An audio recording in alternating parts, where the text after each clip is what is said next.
sebuah kota kecil bernama Klintan, tepatnya di tikungan tajam Jalan Raya Surya, berdirilah sebuah warung nasi kecil. Hanya sebuah tenda biru usang dengan papan kayu lapuk sebagai pengumuman. Warung itu tidak memiliki etalase makanan, tidak ada foto menu, bahkan tidak pernah menawarkan promo atau diskon. Tapi anehnya, setiap hari selalu ramai dikunjungi pelanggan dari segala penjuru kota. Mereka rela antre hingga ke pinggir jalan hanya demi mencicipi nasi pocong tersebut. Yang unik, satu-satunya menu yang tersedia adalah nasi pocong. Tidak ada lauk lain, tidak ada sayur, tidak ada sambal tambahan, hanya nasi putih hangat dengan kuah misterius dan daging cincang halus. Setiap pelanggan wajib memesannya. Kalau protes atau meminta menu lain, Busum, sang pemilik warung akan tersenyum lebar sambil berkata, "Pesan aja nasi pocong, bisa puas, malah nanti jadi ketagihan." Dan benar saja, siapapun yang pernah mencicipinya akan kembali lagi. Bahkan beberapa orang datang 2-3 kali sehari. Mereka mengaku bahwa rasa nasi pocong itu tidak bisa dilupakan, seperti menyatu dengan jiwa. Namun, di balik popularitasnya, banyak orang mulai merasa gelisah. Beberapa pelanggan tetap mulai berubah perilaku. Mereka menjadi murung, bicara sendiri, mimisan tanpa sebab, dan kadang-kadang mengeluh tubuh mereka terasa kaku seperti mayat. Tapi karena rasanya begitu enak, semua hal itu diabaikan. Seorang mahasiswa bernama Andi pertama kali mendengar tentang nasi pocong dari temannya yang bernama Rizal, yang dulunya aktif dan ceria, tiba-tiba menjadi murung dan sering bolos kuliah. "Dia dulu suka main game tiap hari," kata temannya kepada Andi. "Tapi sekarang cuma mau makan di situ. Malah kadang-kadang ngomong sendiri, kayak mimpi buruk. Aneh banget."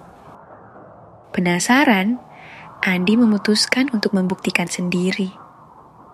Dia memesan nasi pocong seperti biasa.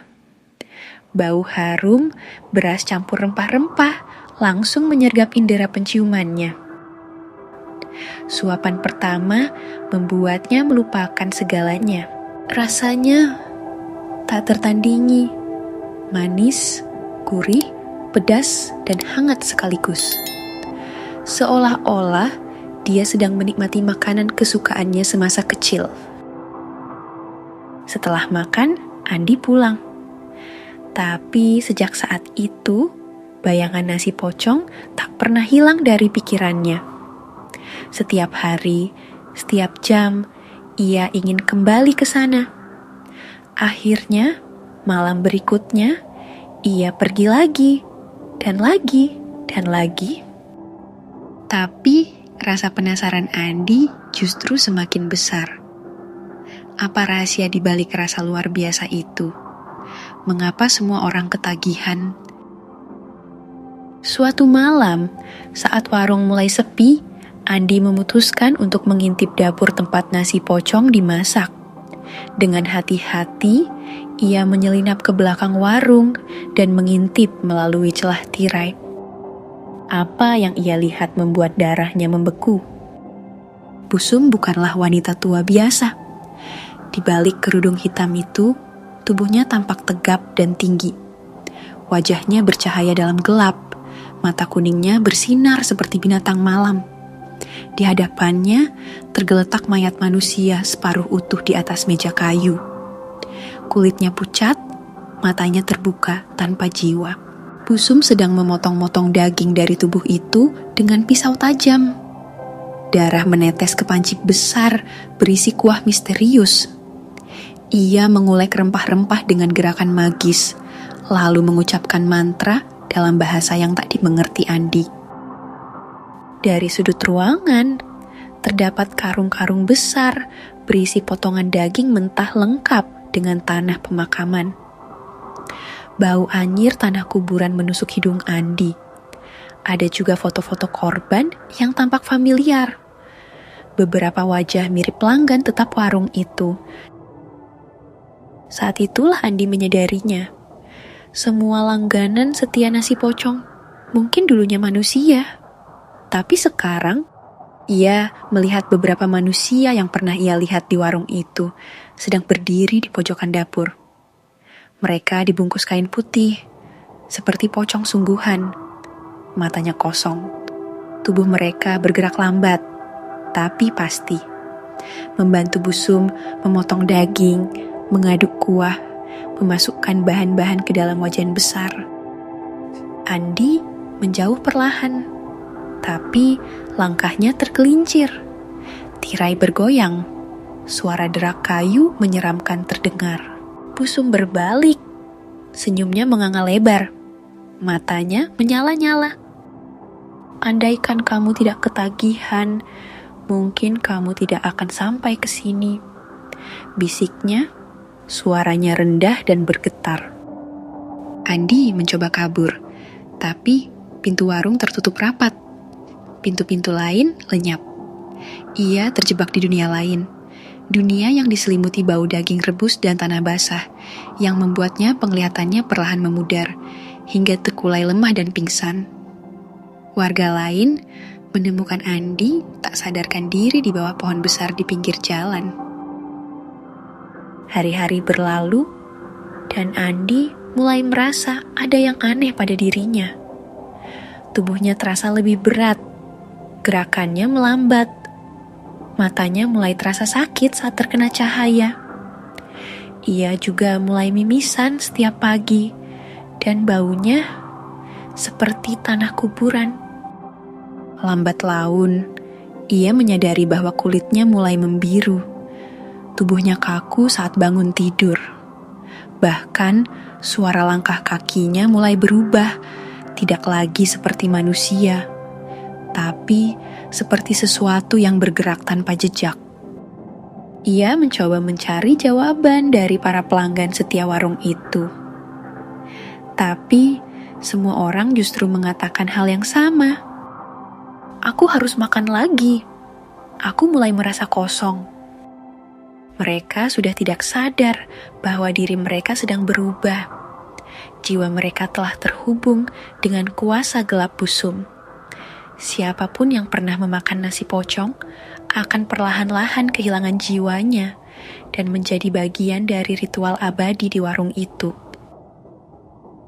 Benar saja, setelah melakukan penyelidikan diam-diam, Andi akhirnya menemukan fakta yang mengerikan. Busum sebenarnya adalah seorang dukun hitam legendaris yang telah hidup selama ratusan tahun. Dia menggunakan jiwa manusia dan daging dari kuburan untuk menciptakan nasi pocong, sebuah masakan magis yang dapat membuat siapapun ketagihan. Semakin banyak orang yang makan nasi pocong, semakin kuat pula roh Busum. Keanehan semakin terasa ketika Andi menemukan catatan kuno di dalam lemari besi kecil di belakang warung. Isinya adalah daftar nama pelanggan yang telah menjadi bagian dari ritual tersebut. Di akhir dokumen tertulis, siapapun yang pernah makan nasi pocong akan kembali. Jiwa mereka akan menjadi bagian dari kuasa sang penunggu. Artinya, nasi pocong bukan hanya makanan, itu adalah pengikat jiwa. Beberapa minggu kemudian, warung itu tetap buka seperti biasa. Pengunjung masih datang, masih memesan nasi pocong, masih ketagihan. Di antara para pelanggan setia, ada seorang pemuda yang selalu datang tiap malam. Wajahnya pucat, matanya sayu, pakaiannya longgar dan kusut. Ia selalu berbisik pelan, "Aku harus makan lagi." Aku mulai merasa kosong. Orang-orang di sekitarnya mengangguk-angguk setuju.